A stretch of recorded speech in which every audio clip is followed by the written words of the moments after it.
Salam alaikum, hello tout le monde. Aujourd'hui, on revient pour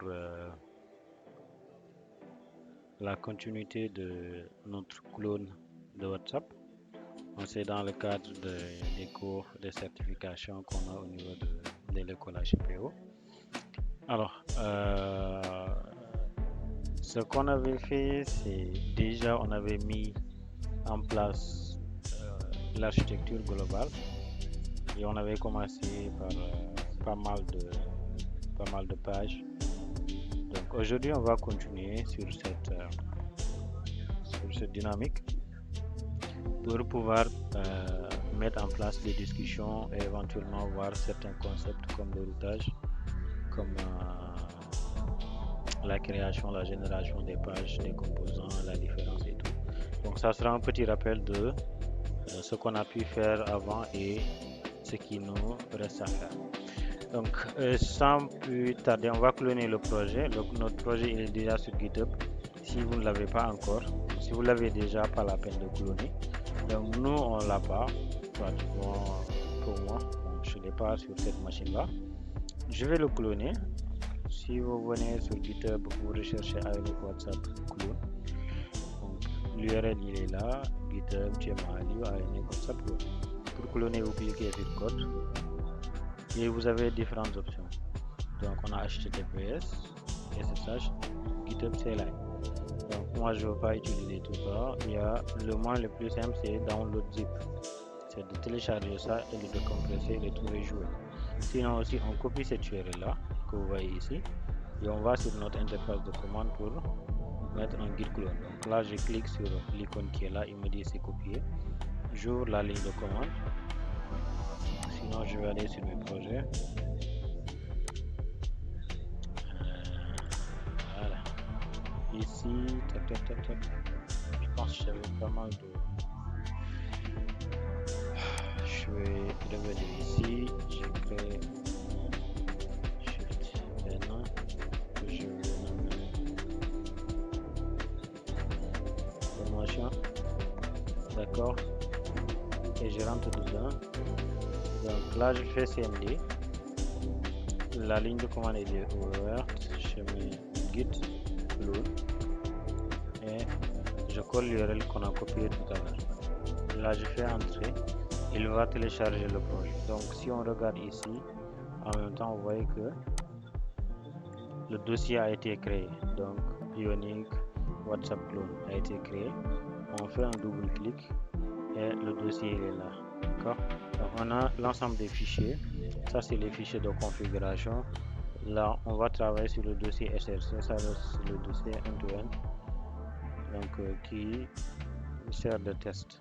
Si on rentre dans le dossier SRC, on a aussi le main.ts, l'index qu'on avait vu, thème, environnement, assets pour les fichiers statiques, notamment les images. Et quand vous rentrez dedans, vous avez vu que j'ai déjà téléchargé pas mal d'images. J'ai déjà téléchargé quelques images que j'ai commencé à utiliser. Maintenant, si on passe dans App, il y a pas mal de composants qu'on a déjà créés. Donc, sans plus tarder, si aujourd'hui vous clonez une application JavaScript, que ce soit Angular ou React ou quelque chose comme ça, vous avez vu qu'ici il manque le dossier de notre module. D'accord. Donc il manque le dossier de notre module et le dossier de notre module contient l'ensemble des dépendances qui sont nécessaires au projet. Donc pour avoir ce dossier là, on va installer les dépendances. Pour l'installer, c'est assez simple. Il suffit de taper la commande npm install. Donc, sur les prérequis, on avait vu qu'on a besoin de npm donc pour avoir une application avec. Ici, le package.json, c'est lui qui contient l'ensemble des paquets. D'accord. Donc, d'abord, on va ouvrir le projet sur VS Code. Moi, j'ai déjà VS Code qui est là, c'est ouvert, mais j'ai pas encore ouvert le projet. D'accord. Donc qu'est-ce que je fais? Je viens sur file, open folder, et sur open folder je suis dans document, formation, et je clique ici, je choisis, il va ouvrir il va ouvrir le projet. Yes, 310 also. C'est moi, de toute façon, voilà, on est là. Quand on ouvre package.json, bon, je ne vais pas installer. Vous avez vu qu'il y a l'objet dependencies qui contient l'ensemble des dépendances. Ça, c'est les dépendances, dev dependencies, qui sont des dépendances, je peux dire, silencieuses. Donc, tout ça, c'est des procédés, c'est des dépendances qui vont être installées, ce qui fait que votre node module est assez lourd, raison pour laquelle ce n'est pas committé. Donc, c'est effectivement pour éviter qu'un projet soit assez lourd, puisse être committé sur GitHub, GitLab, quelque chose comme ça.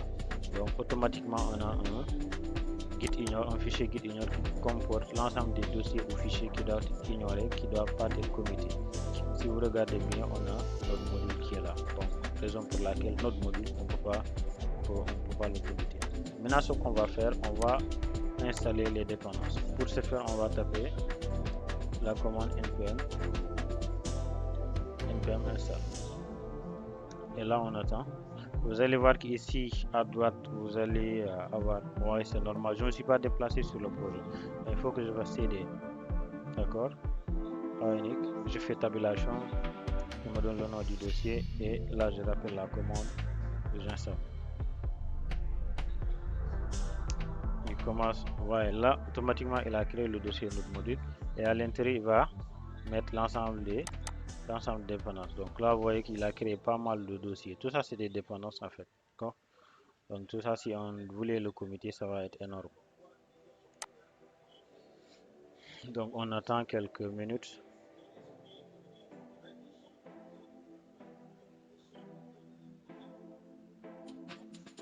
Alors maintenant que l'installation est terminée, on peut déjà ouvrir notre application en faisant quoi? Ionic serve. On a vu cette commande Ionic serve. Il est bien aussi de préciser qu'on peut utiliser Ionic serve -l pour démarrer ça avec Ionic Lab, mais nous on veut juste démarrer ça comme ça. En tout cas, moi je préfère le démarrer comme ça. Donc vous aussi, vous êtes libre hein, de faire -l ou pas. Là, on attend que le serveur démarre. Voilà. Donc là, il a déjà fini le chargement. Donc il nous demande d'ouvrir l'application. Qu'est-ce qui se passe? Il dit browser Windows open it to localhost 8100. Donc s'il n'ouvre pas automatiquement, nous on peut venir juste ici, d'accord, et on tape localhost 8100 sur notre navigateur au niveau de l'URL, localhost 2.shift 8100, d'accord. Et là on a l'application qui est là. Donc je vais inspecter et mettre ça ici, tac, je le mets à droite et je clique ici. Voilà, donc notre application, il se comporte comme ça. Quand on clique sur statut, vous avez ça. Quand on clique sur appel, vous avez ça, d'accord. Et nous on a notre bouton qui est là, qui permet de lancer une nouvelle discussion. On est d'accord à ce niveau. Maintenant, quand on clique sur caméra, là vous allez voir qu'il y a une erreur parce qu'on a défini une route, on a mis une route qui n'est pas encore définie. Ça on le verra après, mais laissez-moi un peu vous expliquer ce qu'on a fait ici à ce niveau et comment on a mis en place le statut appel discussion et cette icône qui est là avec des icônes. Donc ça on l'avait déjà vu, la façon dont on a mis WhatsApp, le background qui est là et les icônes. On a utilisé les en tableau. Ici on va voir un peu l'architecture globale du site. Je vais essayer de faire comme ça. Exactement. Et je pense qu'il est bon. Top. Voilà. Donc là vous voyez l'application et vous voyez en même temps l'éditeur de texte. Ça je ferme et ça je ferme. Donc la structure globale est comme ça. On a SRC, on a les fichiers de configuration. on a notre module qui contient les dépendances et vous voyez qu'on a un autre dossier .angular parce que nous, au moment d'installer, de créer l'application, à la base, on avait choisi Angular. C'est bon. Donc ici, on avait dit qu'on va travailler sur le dossier SRC et on va dérouler le dossier SRC. Si on vient sur index.html, vous êtes familier avec ce fichier-là. C'est ce que vous avez quand vous déployez, quand vous créez des applications HTML, CSS. Ici, souvent, on n'a pas besoin de le modifier, sauf sur certains cas. Par exemple, si je veux modifier le titre ici, quand vous regardez un peu, je regardez juste en haut ici, on a Ionic App. Maintenant, moi, je veux le modifier. Je change ici, je mets WhatsApp Clone. Donc, tap, WhatsApp Clone et je mets CTRL S. Vous allez voir que l'application doit se recharger automatiquement et le Ionic App va changer en WhatsApp Clone.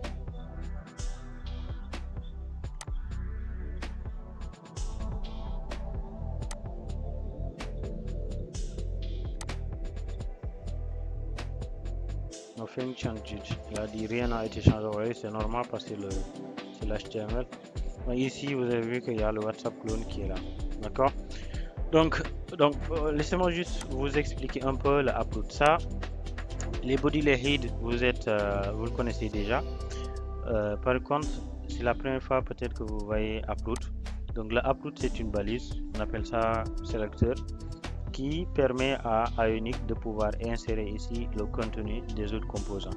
Donc vous allez voir que ici le upload, ça existe dans un composant qu'on appelle app.component.ts et il y a un objet sélecteur sur lequel on pourra s'appuyer pour insérer. Donc ici, si on vient par exemple app component, vous avez vu ici upload. Donc c'est ce upload là qui est matérialisé ici. D'accord?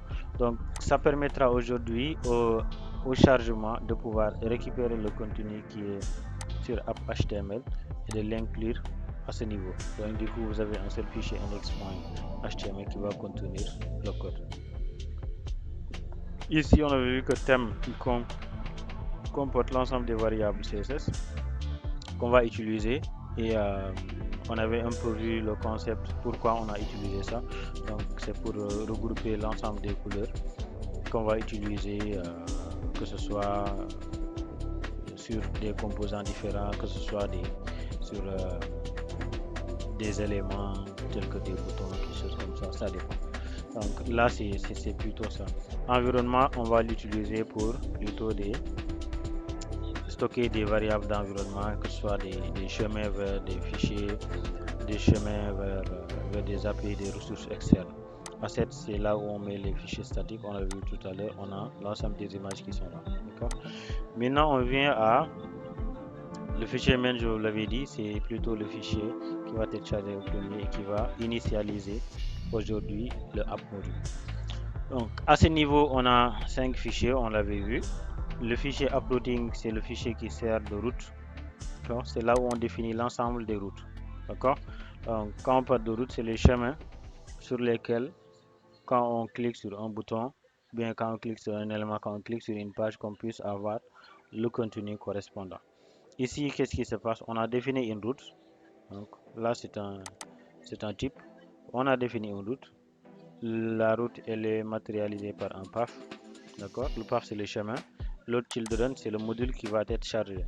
Donc ici, qu'est-ce qui se passe typiquement? On lui dit, si on accède à la racine, parce que le app.routing.modules, il va être chargé au chargement de la page et celui qui est exécuté à l'accès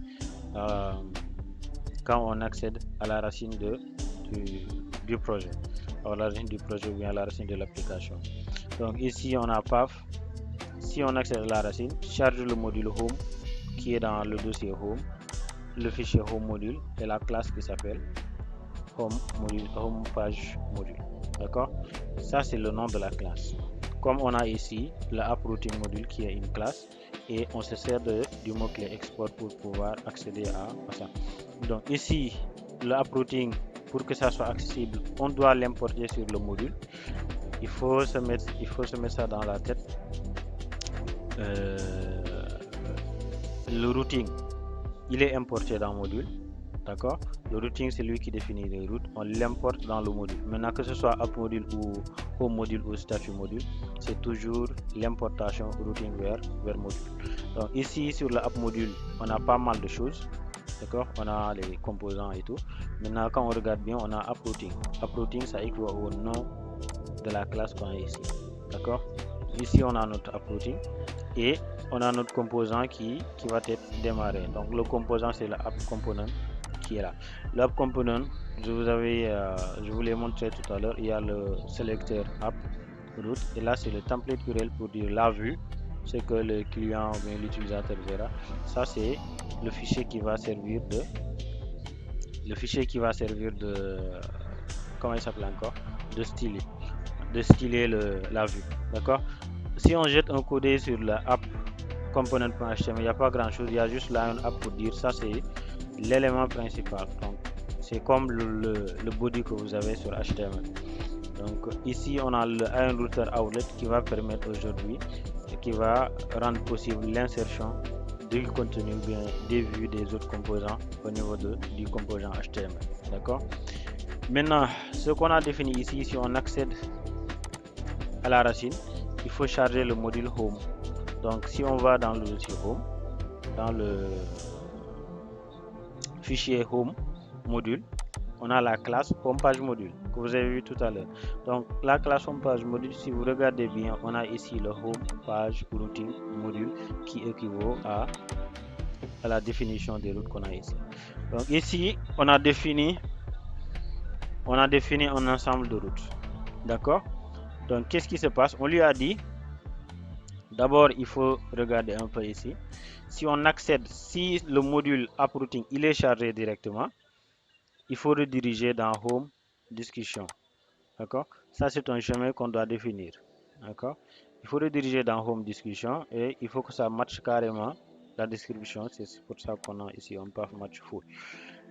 Donc qu'est-ce qui se passe? On définit ici un path, c'est-à-dire un chemin. Déjà le chemin sur home page, c'est home. Le composant qui sera chargé c'est home page, c'est celui-là. D'accord, home page mode, homepage.ts. À l'intérieur on définit des chemins fils. D'accord, children, pour dire ça c'est des chemins fils. Donc quand on met appel, normalement le chemin absolu de celui-là, ça va être home/appel. On définit encore discussion, ça va être home/discussion. Raison pour laquelle nous on voulait que ça atterrit directement dans discussion, on a mis app discussion. Si on voulait que ça atterrit par exemple sur appel, on allait juste enlever ici, discussion et on met ici appel, et là aussi on met appel.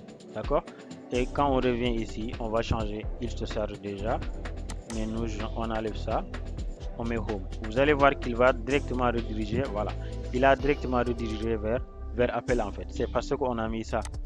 D'accord, c'est ça qui permet la redirection vers le chemin par défaut. Ici nous on veut que ça reste sur discussion, on va le mettre sur discussion.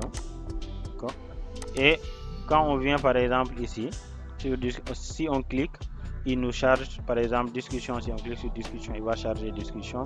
Appel, il charge appel. Statut, il charge appel. Statut. Je clique sur discussion, là on a l'ensemble des discussions qu'on a créées.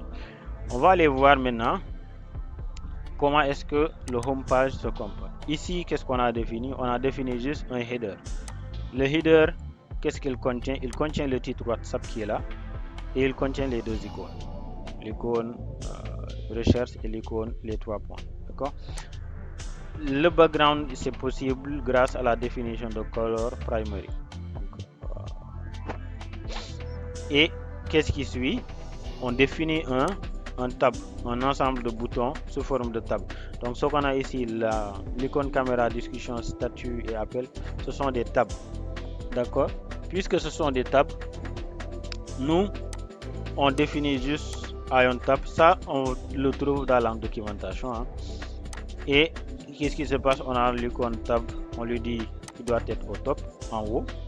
Par défaut c'est en bas, là on lui dit c'est en haut. On définit d'abord un premier bouton qui est la caméra. Vous voyez ici on a juste une icône. Un deuxième discussion, donc on a juste ici Ion label. Troisième Ion Label comme statut, vous avez vu c'est ici, et appel qui est là, le dernier, d'accord. Maintenant, la particularité c'est que ici, on est déjà dans Home, d'accord. On veut partir dans Home, c'est le parent, on veut partir dans Discussion, on veut partir dans Caméra, on veut partir dans Statut. Les Ion Tab, ils nous offrent la possibilité de créer des chemins sans pour autant faire un routeur link, parce que ce qu'on avait vu, c'est ici, par exemple, si vous voulez définir, supposons, une route, d'accord, c'est comme ça d'abord, voilà, je fais ceci.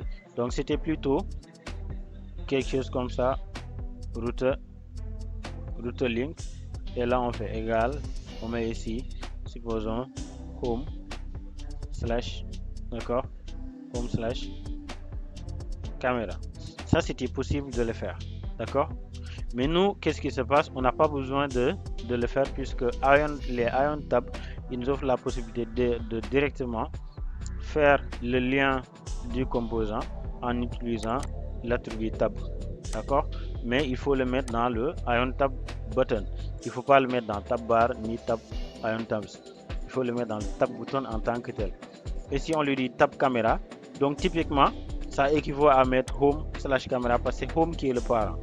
Lui, il est capable de savoir c'est quoi le chemin du parent, et il va juste prendre caméra pour, il va juste prendre la valeur qui est là pour le concaténer avec le chemin du parent. Discussion, si on clique sur discussion, on aura ici discussion, et statut pareil, appel pareil. Et qu'est-ce qui suit après? On a le Ion Tab Fab button qui est là, le bouton qui est là. Donc ici, raison pour laquelle pourquoi le bouton est en bas et à droite, on a des vertical buttons, c'est-à-dire de façon verticale il est en bas, et de façon horizontale il est à la fin. Donc c'est ce qui permet à ce que le bouton soit là, et le solid fixed, c'est ça qui fixe le bouton, qu'il soit toujours à ce niveau là, d'accord. Alors là on n'a pas de discussion, on n'a rien du tout, d'accord. Discussion, il va être chargé quand on clique sur discussion, et évidemment c'est le cas. Si vous regardez ici l'URL, il y a discussion qui est là. Donc c'est pour ça on a l'ensemble de ces éléments qui sont là, qu'on a défini dans discussion. Maintenant, tout ce qu'on a défini sur le parent, ça ne va pas changer. On a défini le titre, on a défini l'étape, ça ne va pas changer tant qu'on accède au Office. Si c'était pas le chemin qu'on avait, les chemins qu'on a définis ici par exemple, c'était pas des chemins fixes, là on n'aurait pas la même chose, d'accord. Donc c'est comme on a vu, on l'a fait sur le cours la fois passée. Donc on va aller voir ce qu'il y a dans discussion. Dans discussion, on a toujours le routing.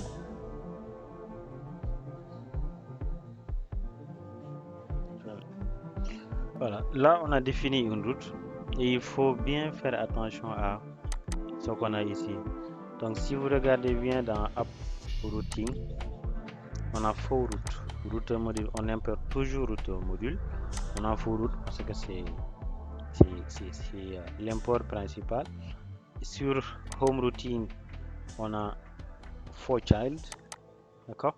Sur l'ensemble des autres routings, ça sera la même chose. On aura toujours for child.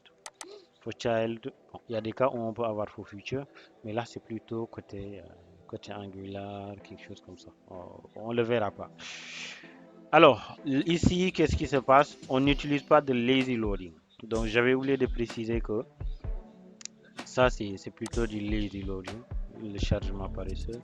Ici aussi c'est la même chose. Donc c'est le fait de charger les éléments que quand on en a besoin. Si on n'a pas besoin de charger appel, on ne le charge pas. Si on n'a pas besoin de charger discussion, on ne le charge pas. On est dans les discussions. Pourquoi on doit charger appel? Ça n'a pas de sens, d'accord. Ça nous évite d'avoir une application qui fait quand même consommer beaucoup de ressources et qui est lente. Donc ici on a la route. Si on accède directement à discussion, d'accord, si on accède directement à discussion, il faut charger discussion page. Et là, ce que je vous avais dit, le routing page, il doit être toujours importé dans home module, pas home module, mais dans le module en question. Ici on a discussion, ça doit être discussion module. Donc ici on a discussion page routing qui est là, et toujours la déclaration c'est discussion qui est là. Donc discussion page. Maintenant, si on vient dans discussion page, il n'y a pas grand chose. On a toujours le sélecteur qui est là à discussion. On a discussion page.html, on a discussion page.css. Et ce n'est pas, comment ça s'appelle encore, vous ne devez pas normalement faire ça avec la main. Donc la création de tous ces fichiers là, discussion avec la création, la mise en place des routes, le module, les importations, le HTML, ça on le verra après. Ici par exemple, tout ça vous n'avez pas à le faire. Si vous utilisez la CLI de Ionic, l'interface de commande de Ionic, en mettant Ionic générer page avec le nom de la page, vous n'avez pas besoin de, il va générer tout ça, d'accord, il va le générer. Donc ce que vous allez faire, c'est venir ici, apporter vos modifications. Donc ici, qu'est-ce qu'on avait? On avait juste ça, on avait tac, on n'avait pas Ion Grid, donc on avait juste Ion Content. Je ferme ça. On avait juste Ion Content et la même chose qu'on a par exemple sur Appel. Donc ce qu'on a ici, c'était la même chose qu'on avait dans discussion, mais nous on a modifié, on a apporté l'ensemble des modifications, ou bien ce qui nous a permis d'avoir ça. Donc je vous explique. Ici on a notre Ion Content. Vous avez vu que dans Home on n'a pas Ion Content, d'accord, on a juste les headers dont on a besoin, on a juste les tabs et on a juste ce bouton là. Maintenant le contenu, c'est dans chaque élément qu'on peut l'avoir, d'accord. Donc ici on vient dans discussion. Qu'est-ce que j'ai fait? J'ai utilisé un grid, d'accord. On pouvait utiliser n'importe quel autre élément, mais moi je préfère utiliser les grids. Et à la place, après j'utilise les items. Donc qu'est-ce qui se passe? Pour chaque ligne, c'est un item. Moi je le considère comme un item. Si vous allez sur la documentation de Ionic, par exemple, Ionic Framework, Ionic Framework, donc normalement, il y a pas mal d'éléments. Si par exemple, vous venez ici, tac, EU Component,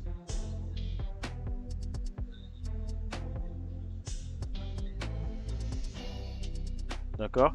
Donc ici, on recherche par exemple Ion Item, on met Ion Item. Si vous connaissez pas le nom de l'élément, bon, je vous conseille quand même de faire un tour de l'ensemble des éléments sur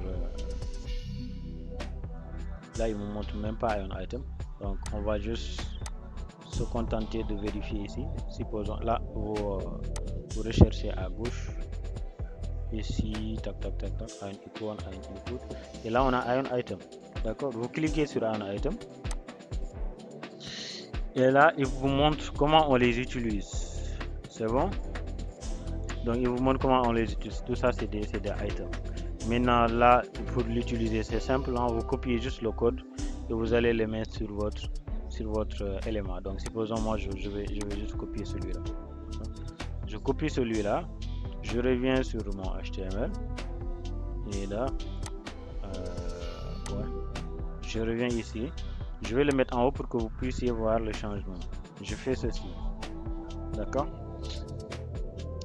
Donc quand je le fais, vous avez vu, il y a H3 primary title, paragraphe line 1, paragraphe line 2 secondaire.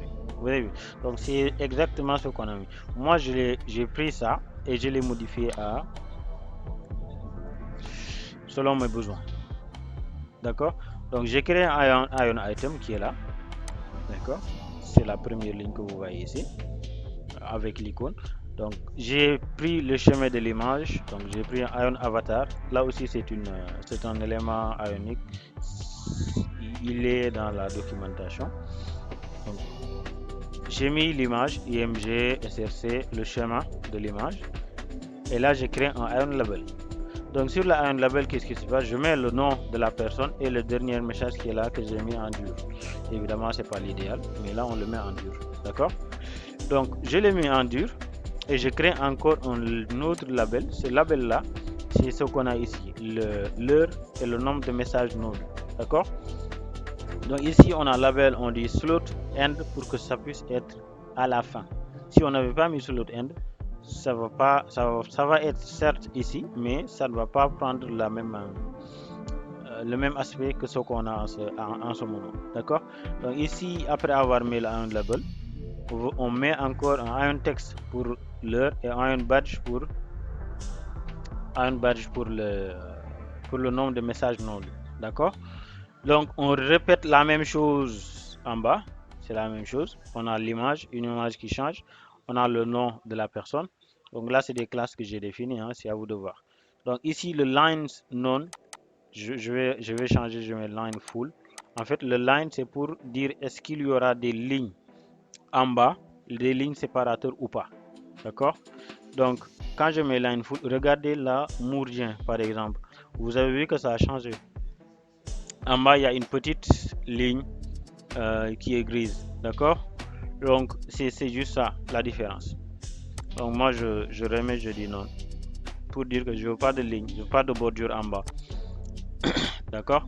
Donc là, la ligne, elle a disparu. On a encore un troisième iron item. On a fait la même chose. Ici, si vous remarquez, la seule différence est que sur le deuxième iron label, par exemple, j'ai juste mis l'heure. J'ai pas voulu mettre le nombre de messages non lus parce que je considère qu'il n'y a pas de message non lus. D'accord? Le quatrième aussi, c'est la même chose. J'ai l'heure, il n'y a pas de message non lu. Le cinquième, on a un message non lu. Et on a l'heure 13h, 13h40. Il y a ici 13h40 et là vous avez 13h40 qui est là. Donc en quelque sorte, c'est ça la structure au niveau de discussion. Donc c'est ce qu'on a au niveau de discussion. Donc ici, bien sûr, on a utilisé un tout petit peu avec du CSS. Hein. D'accord? Donc là, d'abord le texte, l'utilisateur, le nom d'utilisateur, on a dit font size, on l'a un peu agrandi et on a fait que ce soit en gras. Donc, on a fait que l'affichage de l'heure et du nombre de messages soit affiché sous forme de colonne. Donc, pas sous forme de ligne. D'accord? Et qu'est-ce qui se passe? On le met tout à fait à droite. Maintenant, ici, on a juste essayé à ce que le badge, qu'on puisse avoir quelque chose d'arrondi. D'accord? Et le texte soit un peu en blanc. Donc, c'est ce qu'on a sur les discussions, il n'y a pas plus. C'est juste ça qu'on a sur les discussions. D'accord? Alors, maintenant, ce qui va suivre, on va essayer de créer un composant qu'on va appeler caméra. On va mettre en place la route et suivez bien, soyez attentifs. On va mettre en place la route et on va intégrer la caméra pour que, en plus, si on build ça sur notre téléphone, qu'on puisse avoir ça, qu'on puisse carrément cliquer sur la caméra et faire une photo et afficher ça. D'accord? Donc, on va aussi remplir le contenu appel. On va aussi remplir le contenu statut. D'accord? Donc, ça sera sur notre prochaine vidéo. Sur la prochaine vidéo, on va juste traiter la création du composant caméra. Vous allez voir comment on crée un composant, comment on fait le lien et comment on link ça au niveau des tables. Et quand on clique, vous allez voir ce qui apparaît.